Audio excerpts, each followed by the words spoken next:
बच्चन के साथ चाहिए नौकरी की जुमला से महंगाई का भोजा चाहिए कि महंगाई से मुक्ति, किसान की फसल का दाम चाहिए कि सरकार का लाठी, जनता के वोट के बदले रोज हाथ चाहिए कि रोजगार चाहिए। जो चुनाव का आखिरी चरण बचा है, चुनाव का आखिरी चरण होने जा रहा है और जैसे जैसे चुनाव बढ़ा आगे, बताइए भाजपा वालों के पसीने निकले कि नहीं निकले। आज भाजपा के बड़े नेताओं के पास मन से बोलने के लिए कुछ नहीं है। जो पिछले 10 सालों में जो उम्मीद, जो आशा जगाने का काम किया था, इन सभी उम्मीदों पे, इन सभी आशाओं पे पानी फेरने का काम अगर किसी ने किया है तो भाजपा के 2 बड़े नेताओं ने किया है।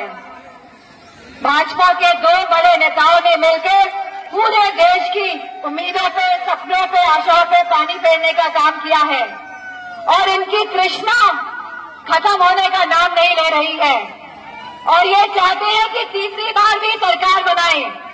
लेकिन किस खातिर ये सरकार बनाएंगे जब हमारे युवाओं के पास रोजगार नहीं है, जब आज महंगाई से हमारी माताएं बहनें, हमारा किसान सब त्रस्त हैं। और बताओ, अग्निवीर जैसी योजना लाके इन लोगों ने देश का सम्मान गिराने का काम किया कि नहीं किया। इन्हें किसी के सम्मान से मतलब नहीं है। ये अहंकारी लोग हैं, इन्हें किसी के सम्मान से मतलब नहीं है। ये नहीं चाहते कि युवाओं का भविष्य उज्जवल बने। बताओ, पेपर लीक हुए कि नहीं हुए और कितनी बार पेपर लीक हुए? 1 बार, 2 बार, 3 बार, 4 बार, 10 बार। और अगर उनकी सरकार आती है तो ये जो श्रृंखला है ये ऐसी ही चलती रहेगी। लेकिन मुझे खुशी इस बात की है कि आज पूरा देश परिवर्तन और बदलाव की ओर बढ़ रहा है और देश में नया सूर्योदय होने जा रहा है और इस सूर्योदय से हमारे युवाओं का भविष्य उज्जवल होगा, हमारे किसानों का भविष्य उज्जवल होगा, हमारी माताओं बहनों का भविष्य उज्जवल होगा। क्योंकि गठबंधन की सरकार और समाजवादी पार्टी की जब जब उत्तर प्रदेश में सरकार बनी है तो हमने काम करके दिखाया है। युवाओं को रोजगार दिया है, भर्तियां दी है, लैपटॉप दिया है, पेंशन दी है और आने वाली गठबंधन की सरकार बनने में हम अपनी महिलाओं को 1 लाख रुपए की पेंशन देने का जहां काम करेंगे, वही जितने भी रिक्त पद पड़े हैं, खाली पड़े हैं, उनको भरने का काम भी किया जाएगा। और ये रिक्त पद क्यों नहीं भर रहे हैं आपको पता है? ये रिक्त पद सरकारी नौकरियों के क्यों नहीं भरे जा रहे हैं, या ये सरकारी नौकरी निकाल के पेपर क्यों लीक कर देते हैं? क्योंकि संविधान के माध्यम से जो आपको आरक्षण का हक मिला है, कहीं ना कहीं साजिश है इन लोगों की कि ये इसको भी बदल दे। तो ये लड़ाई जहां संविधान को बचाने की लड़ाई है, जहां लोकतंत्र को बचाने की लड़ाई है, वहीं ये लड़ाई अब सम्मान की लड़ाई भी है और सभी समाजों के सम्मान की लड़ाई है। आज युवा परेशान है, आज हमारे बुनकर भाई परेशान है, आज हमारा किसान परेशान है, आज हमारे मजदूर परेशान है। बताओ कौन बच गया? माताएं बहनें परेशान, किसान परेशान, कौन बच गया? और उसके बाद भी ये चाहते हैं कि सत्ता में बने रहें। लेकिन मुझे पूरा विश्वास है कि आपका एक एक वोट जहां समाजवादी पार्टी को सींचने का काम करेगा, जहां आप सब समाजवादी पार्टी को सींचेंगे, को आगे बढ़ाने का काम करेंगे, मुझे पूरी उम्मीद है कि मंच पर से सभी नेतागण भी इस समाजवादी पार्टी को सींचने का काम करेंगे। क्योंकि यह लड़ाई अब समाजवादी पार्टी को मजबूत करने की लड़ाई है और अगर राजीव राय जी संसद तक पहुंचते हैं तो इससे बताइए समाजवादी पार्टी मजबूत होगी कि नहीं होगी? तो आप सब मुझे वचन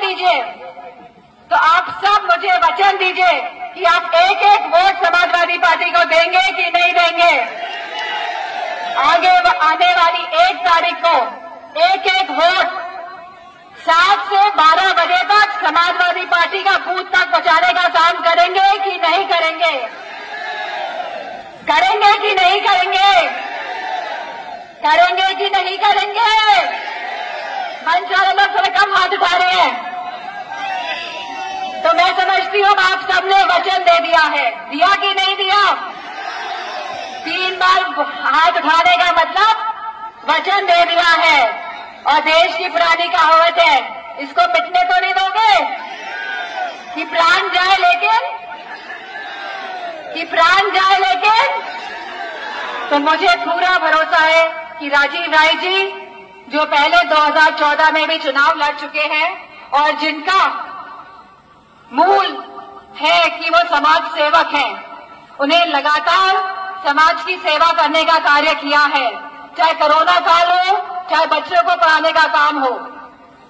तो ये मैं समझती हूँ अगर ये सांसद बनते हैं तो आप लोगों की आवाज तो उठाएंगे ही, साथ ही क्षेत्र में और विधायकों के साथ मिलकर आपके सुख दुख में भी आपका साथ देने का काम करेंगे।